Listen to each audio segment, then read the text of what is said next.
दिल्ली से ढाका तक सिर्फ हेडलाइंस नहीं बल्कि सीरियस डिप्लोमेटिक टेंशन चल रही है और इसी टेंशन की वजह है एक किलिंग, एक प्रोटेस्ट और उसके बाद शुरू हुआ ब्लेम गेम। बांग्लादेश के मयमनसिंह डिस्ट्रिक्ट में हिंदू सिटीजन दीपू चंद्र दास की ब्रूचुअल किलिंग होती है।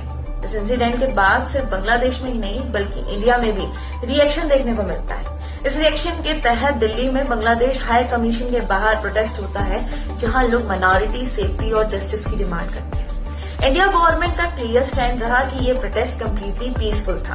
अथॉरिटीज के मुताबिक सिर्फ 20 से 25 प्रोटेस्टर थे, ना कोई फेंस ब्रीच हुआ, ना ही किसी डिप्लोमेट या मिशन को कोई थ्रेट। लेकिन ढाका ने इस नैरेटिव को एक्सेप्ट करने से इनकार कर दिया।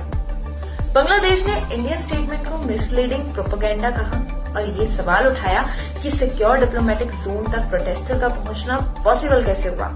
इसी पॉइंट से इश्यू सिर्फ प्रोटेस्ट का नहीं रहा बल्कि बायलैटरल रिलेशंस पर आ गया। यहीं पर बांग्लादेश ने वार्निंग दी कि अगर सिचुएशन बिगड़ी होती है तो वो इंडिया में अपनी डिप्लोमेटिक प्रेजेंस स्केल बैक कर सकता है। इसके जवाब में इंडिया ने रिपीट किया कि फॉरेन मिशंस की सिक्योरिटी वेना कन्वेंशंस के अंडर फुली गारंटेड है।